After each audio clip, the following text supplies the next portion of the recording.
Have you checked the children? You're a little mad sometimes.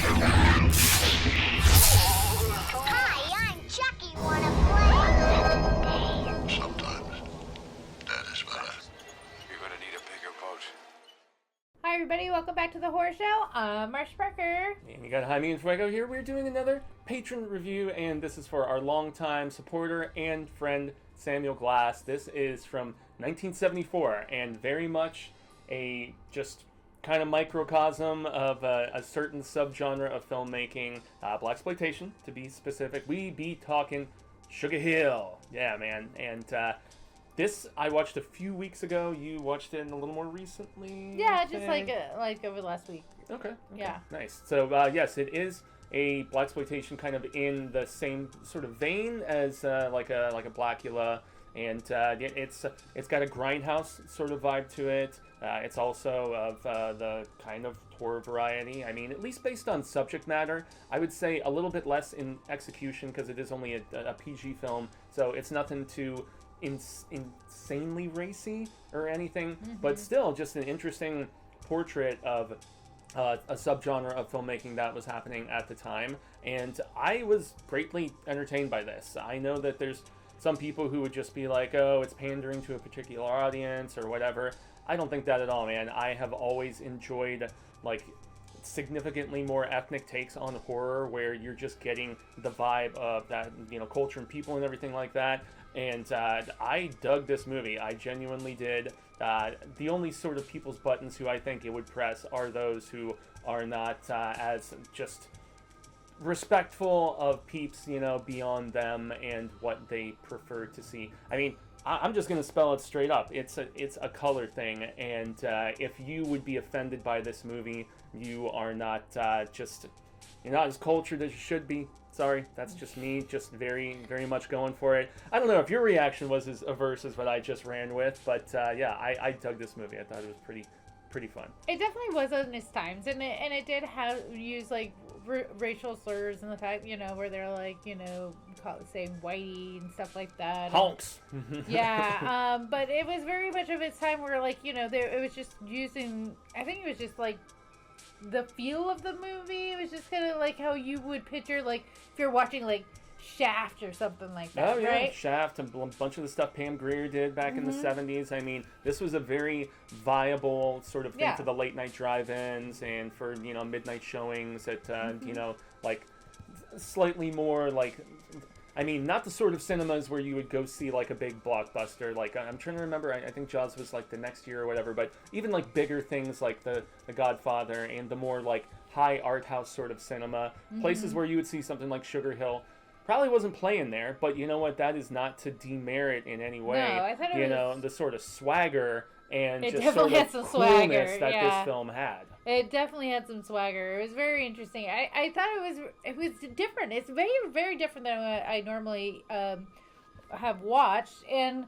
I'm grateful that I got to watch it because it is just a different feel, and like you said, it is very grindhousey. I don't watch a lot of grindhouse movies, and I probably should because I enjoy them when I do watch it. Yeah. And it was very interesting musically, visually, and also just like it was a revenge story, which was kind of cool too. Very and much so. it was a woman empowering story, so you know, like people don't always give women the credit, you know, that they deserve, and she came back like swinging from the hip. She's like, you got my man, I'm gonna get you. And I loved it. I thought it was really, really cool. Yeah, she was a very strong character, and just the means that she is willing, as we kind of segue into the story, you know, and to go after these people who killed her man. Yeah. You know, I mean, fearless. And the twist at the end and how clever she was, I was like, oh, that was clever. Like, Indeed. she just made out like a bandit. Yeah, kind of turning the tables a little bit in contrast with the,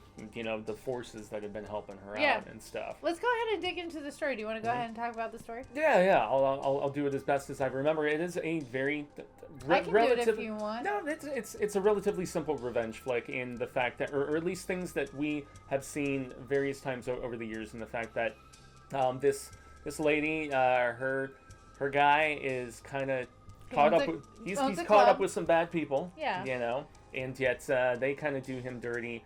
He ends up dead, and then she consults like otherworldly forces, so to speak, to extract revenge. And so it's got some voodoo aspects to it. It has some in contrast with that, some zombie aspects too, because they don't always go hand in hand, although they often do. And yeah, she's just essentially utilizing this, like, I guess there's a voodoo woman, and then there's also, you know, the otherworldly. I don't know if you would consider him a shaman, probably not, you know. But he's the. I'm sorry, I'm forget forgetting the the name, term but he too. definitely. Yeah. But he definitely is the prominent, like.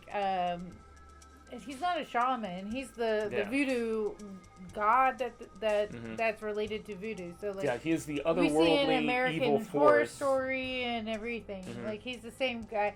I'm not huge into voodoo, so I don't know all the things, and I apologize. But yeah, he's like the guy that you pray to and get your powers from as a voodoo practitioner. Yeah, which all come at a price, you know, because you know Absolutely. he is the higher force that can resurrect and have these like kind of mindless voodoo zombies do your bidding. So they're not like flesh eaters where they're gonna infect somebody else, but they are most definitely like a drone, you know, kind of mindless killing machine that can be controlled by all the wrestling fans. If you ever saw Papa Shango, the wrestler in the early 90s, he's got the same like black and white like face makeup and top hat and everything. So he's kind of got that look going down, and it's very typical of, you know, voodoo, and that's the sort of ritual and stuff like that. But yeah, it's just a sequence of different bits where she's, you know, going after these whiteys who've done wrong, and there's obviously some black dudes, and you know, that are, so it's not just like a race revenge sort of situation. It's you know, I don't know, it's a little bit of the both for those who have you know, done her and her man wrong. Yeah. So, Yeah, and it was very. I like the story because it did have that. There was no like character arc or anything like that, but it allows you a little bit with her in the extreme that she has, where she reconnects with the former love interest. Yeah, who was but the she was who was using the officer him. who's kind of, oh yeah, because she was using the fact that they had a previous relationship to kind of get him Yeah. off of the scent of what she's doing. Yeah, I don't you know, really because he see- questions her a few I times. don't see it as a really big character arc. I feel like Not as much. she definitely had a past when she met her love interest, and when he died, she went straight to the voodoo witch, and that she knew, and she called her mama, and she went there and she said, "Okay, I got to do this. I need some powers," and then she asked for the powers and to be able to take down her enemies, knowing she would have to give up a soul. Yeah. She has And kind of a visual upgrade throughout the film, Yeah. where she's getting more like, you know, bad bitch, you know, over the course of it. She's getting a little bit more ruthless and She is. and going through the ranks, so to speak. yeah, you know? like So I she's- like that. There was a little bit of that, but I think she just kind of went from like, you know, you figure she's just like, you know, just like, I'm just here for the ride, to like, actually no, I'm actually really clever. I'm a clever bad motherfucker, Yeah. and sorry, and I'm gonna get your. And definitely not just a side piece sort of thing. Like, No. you know, once again, one of the things that is a hallmark of a lot of these like grindhousey black female-led films of the time was that strong characters, you know, and a little sexualized. Obviously, that's one thing that people have been critical about sometimes. I didn't think they really did that too much with her. It was just don't think more so. her strength and ruthlessness that I was impressed I mean, by. they dolled her up whenever it was like she was in that. I'm gonna like. Yeah, the hair kill- was a little more Yeah. throwed out at times and Yeah, stuff and like that as she it was was earlier wearing in the film. more like, you know. She was a little more conservative, I sass. think. I think she you was know, wearing more earlier. sassy clothes and stuff when she would go in for the kill, but Yeah. it was good. And then, you know, the kills themselves were pretty interesting. I mean, they weren't super gory, but she mixed it up. No kill was the same, and it really was kind of like, whoa, okay, here we go. Yeah. But you know, I think it was definitely worth the graph. There wasn't a lot of like special effects. Everything was like practical.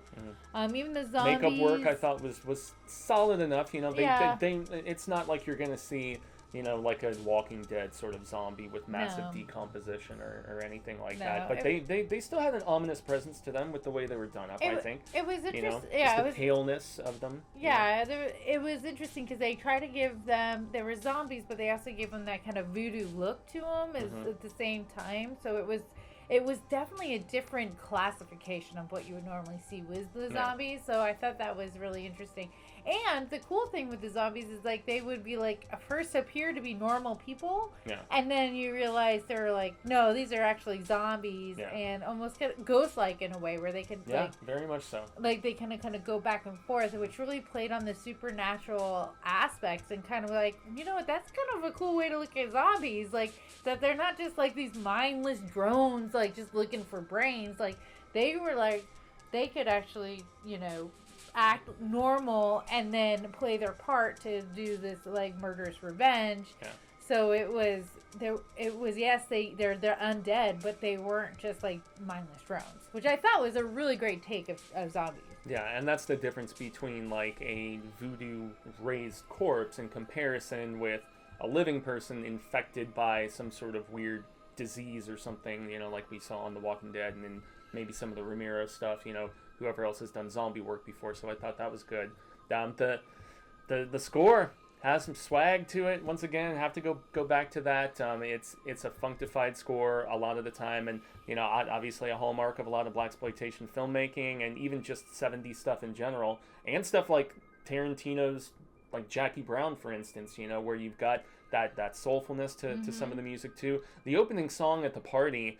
It's it's like Voodoo Something Woman. I'm trying to remember, but it was like catchy Voodoo as hell. Woman. Yeah, it was catchy as hell. They bookend the film with it, which I really appreciated. And they actually had like a whole like choreographed like scene and dance that starts with the club, and it was supposed to play off like that's like a show that they do at that club that they start at. But yeah, it does book at both ends, and it was I was like, got me excited for the movie. I'm like, what is gonna happen during this movie? And it was like totally different than what I thought was gonna happen. But yeah, anyway, sorry, I didn't mean to. No, you're good. So I mean, back to circling back to overall thoughts. I'm very glad that I got around to watching this. I've had some friends, including shout out to Chauncey K. Robinson, who's familiar with this film and had referenced it a few different times. Her as an awesome, woman of color reviewer. And so I don't think it's streaming anywhere. Unfortunately, you would have to pay a rental fee, but it's relatively minimal, like